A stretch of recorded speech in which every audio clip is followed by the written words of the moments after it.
All right, class, so I'm at the Miller Nature Preserve. This is in Avon, Ohio. It's part of the Lorain County Metro Parks. So just like how we have the Cleveland Metro Parks, Lorain County also has Metro Park, and this is part of their Metro Park system. So I'm on a trail here, and I'm walking through a biome called a temperate deciduous forest. And biomes are definitely things that we're going to be covering in the next chapter. But you can see here there's all different kinds of trees that their leaves are changing. They also will be losing their leaves, and their leaves will be falling to the ground and then cycling through nature again. So as we see here, there's a lot of photosynthetic organisms. So all of these plants go through a process called photosynthesis, and they are able to capture the sun's energy, the light energy, and convert that light energy into sugars like glucose. So that carbon dioxide that comes in as the plants go through photosynthesis gets converted, right? It changes its form into a carbohydrate like glucose.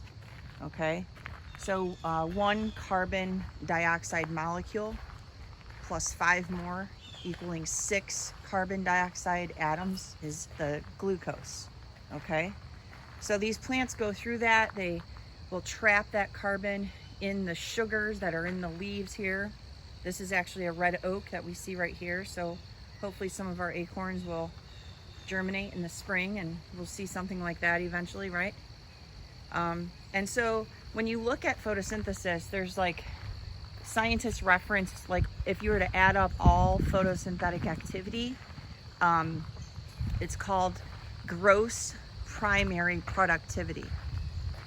So if you were to add it all up, all of the primary productivity, primary meaning first, so they are the ones to capture energy and convert it into sugars for all of life on Earth.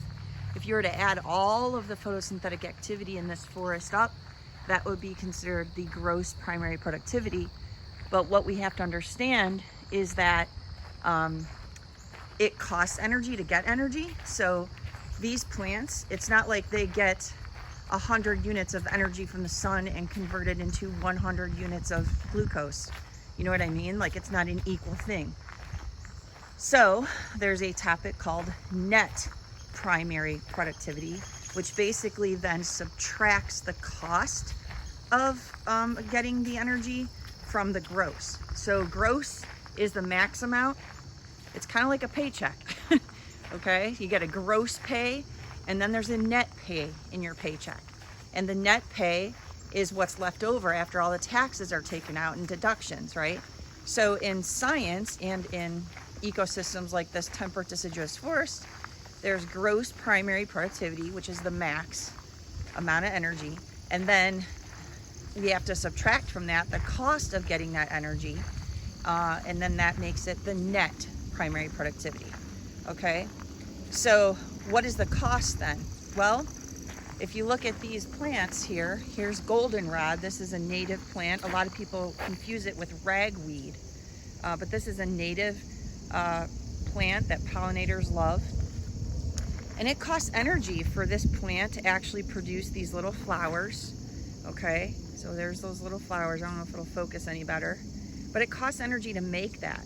Okay, so it costs energy to get energy. And so what happens then is that these photosynthetic organisms, like these plants here, not only do they go through photosynthesis, but they also go through cell respiration, which is actually a common misconception. A lot of people think that plants do not go through cell respiration, and they do. They need the cell energy level, like that ATP you learned about in biology.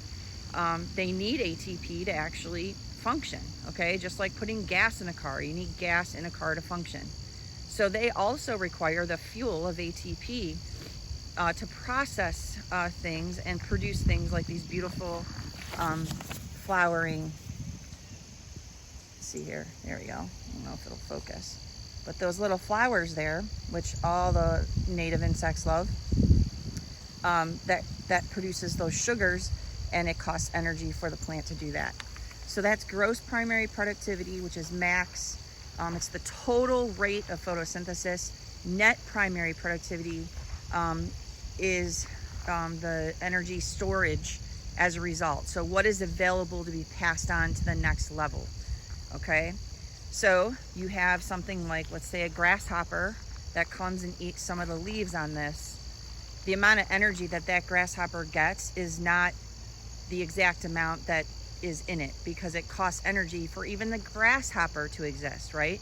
And so there's this rule called the 10% rule in nature, where only 10% of the energy that is there is available to be passed on to the next trophic level or feeding level, okay?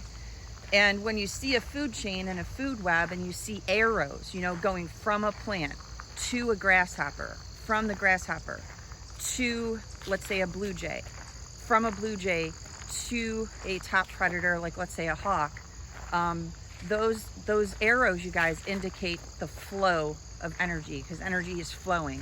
But again, only 10% of that energy is available to be passed on to that next level, okay? So you're gonna come across problems on our test, some practice problems with the lab that we're gonna be doing, where you have to calculate the amount of available energy to be passed on to that next level, okay?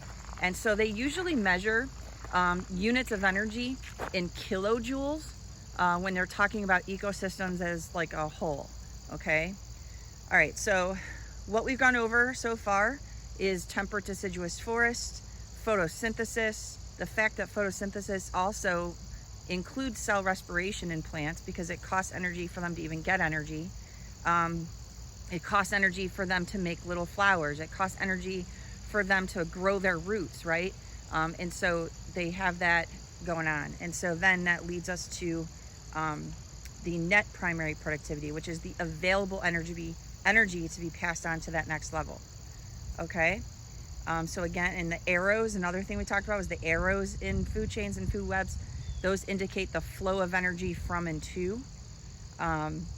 And so that's that. So what I'd like you guys to answer in your little notes here, so you should have been taking notes on this and you can watch it again, is if you had 1 kilogram, okay, 1 kilogram of biomass in, let's say, a frog, how much kilograms gross are needed at the primary producer level, okay, at the primary producer level.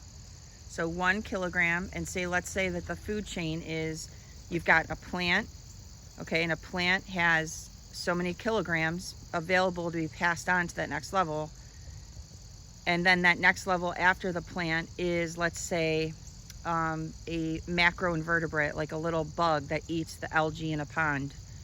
And then you have the frog, which would eat the little macroinvertebrate. So you've got 3 things there. You've got the algae as the primary producer, then you have a macroinvertebrate as the primary consumer, and then you have the frog as a secondary consumer. And let's say there's 1 kilogram of frog. How many kilograms of plant matter would you need to provide 1 kilogram of frog? So basically what you do is you just take 10% of that, okay? So you would start out with 100 kilograms of plant matter, the algae. 10% of 100 is 10 kilograms. That would be the macroinvertebrate that's available to be passed on to the next level. And then 1 kilogram of frog. I don't know if that makes sense, but you're always just taking 10% of whatever was before it to figure out the amount of available energy to be transferred from one to the other. The next question is, what happens to 90% of it? Well, 90% of it, quite honestly, is lost as a low level energy called heat, okay? It's lost as waste product like fecal matter and urine. And it also builds, it also is just the fuel, right, to actually run a living thing. So that 90%, what we need to know, what that 90% where it goes, a lot of it is just lost as heat. Okay, so that's it. And I think hopefully that's just a little bit of a review for you guys regarding that topic, because we did go over that in biology when you were a freshman or a sophomore. Okay, all right, that's the end of this little lesson.